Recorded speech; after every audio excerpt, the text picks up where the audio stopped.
आदमी ने royal hospital के डायरेक्टर को शादी के फंक्शन में बुलाया ताकि वो ये साबित कर सके कि उसने 35 करोड़ डॉलर का मेडिकल ट्रीटमेंट करवाया था। लेकिन बहुत देर तक इंतजार करने के बाद भी डायरेक्टर नहीं आया। उसकी गर्लफ्रेंड को शक होने लगा कि ये आदमी कोई फ्रॉड है और उसने पुलिस से कहा कि उसे तुरंत अरेस्ट किया जाए। तभी अचानक डायरेक्टर आ गया। सब लोग शॉक हो गए ये देखकर कि वो सच में रॉयल हॉस्पिटल का डायरेक्टर था। जब डायरेक्टर को पता चला कि इस आदमी पर झूठा इल्जाम लगाया गया है तो उसने तुरंत 3 साल पुरानी ट्रीटमेंट की इनवॉइस निकाल ली। उस पर रॉयल हॉस्पिटल की स्टैंप लगी हुई थी जो उसकी ऑथेंटिसिटी को साबित कर रही थी। लेकिन गर्लफ्रेंड को अब भी यकीन नहीं हुआ। उसे लगा कि ये डायरेक्टर भी आदमी ने ही किसी को हायर करके बुलाया है। आखिर वो 3 साल से उसके साथ थी और जानती थी कि वो एक गरीब इंसान है। फिर डायरेक्टर ने बताया कि भले ही उसे आदमी की असली पहचान ना पता हो, लेकिन वो ये जरूर जानता है कि उसकी बड़ी बहन एक नेशनल फीमेल जनरल है, दूसरी बहन एक हॉलीवुड मूवी स्टार है और तीसरी बहन फाइनेंस वर्ल्ड में एक स्टॉक मार्केट गुरु है। ये सुनकर गर्लफ्रेंड और ज्यादा गुस्से में आ गई और बोली कि ये सब फ्रॉड है। उसे तो आदमी की तीनों बहनों के बारे में सब पता था। वो बोली कि उसकी सबसे बड़ी बहन 30 साल की है और अभी तक उसकी शादी नहीं हुई तो उसकी हालत इतनी अच्छी नहीं हो सकती और उनके घर में सिर्फ 2 बेडरूम हैं, तो अगर तीनों बहनें एक साथ घर आएं तो एडजस्ट भी नहीं कर पाएंगी। जब भीड़ ने आदमी का मजाक उड़ाया तो आदमी ने कहा कि उसकी मां का स्टेटस तो और भी जबरदस्त है, अगर उसने बता दिया तो सब शॉक हो जाएंगे। गर्लफ्रेंड की मां ने मजाक उड़ाते हुए कहा, क्या तुम्हारी मां दुनिया की सबसे अमीर इंसान है? आदमी ने जवाब दिया, हाँ मेरी मां दुनिया की सबसे अमीर इंसान है। अब तो सबको लगा कि आदमी पागल हो गया है। किसी को यकीन नहीं हुआ कि उसकी मां इतनी अमीर हो सकती है। सिर्फ रॉयल हॉस्पिटल का डायरेक्टर उस पर भरोसा कर रहा था। लेकिन गर्लफ्रेंड ने फिर से कहा कि ये सब एक साथ प्लान करके फ्रॉड कर रहे हैं। जब सब लोग अब भी आदमी की पहचान पर शक कर रहे थे तो डायरेक्टर ने उसे सलाह दी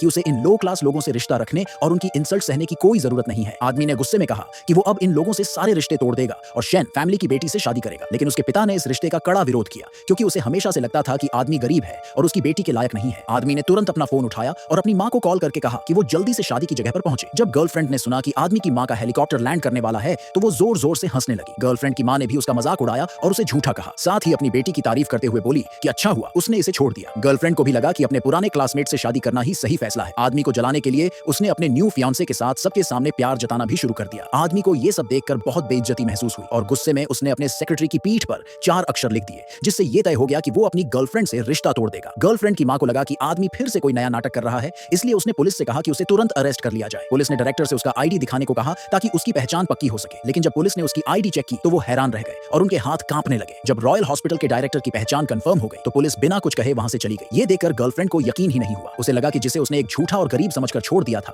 उसका रॉयल हॉस्पिटल के डायरेक्टर से क्या लेना देना हो सकता है। लेकिन डायरेक्टर ने सबको समझाया कि असल में वही आदमी के लेवल तक पहुंचने की कोशिश कर रहा था। पर आदमी के पुराने क्लासमेट्स को अब भी यकीन नहीं हुआ कि वो किसी बिलियनियर का बेटा हो सकता है। आखिर वो उसके क्लासमेट रह चुके थे और जानते थे कि उसके पिता के गुजरने के बाद उसकी मां शहर में सैनिटेशन वर्कर बनकर काम करती थी ताकि उसे और उसकी 3 बहनों को पाल सके। गर्लफ्रेंड को शक होने लगा कि शायद रॉयल हॉस्पिटल के डायरेक्टर की आईडी भी नकली है और ये सब मिलकर कोई बड़ा स्कैम कर रहे हैं। आदमी के पुराने क्लासमेट ने उसे धमकाया कि वो कबूल कर ले कि वो एक फ्रॉड है वरना वो उसकी मां की सैनिटेशन जॉब छिनवा देगा। तभी नाजुक मौके पर आदमी की मां अपनी सैनिटेशन वर्कर की यूनिफॉर्म में वहां आ गई और गुस्से में पूछा, बताओ कौन है जो मेरी नौकरी छिनवाने की धमकी दे रहा है?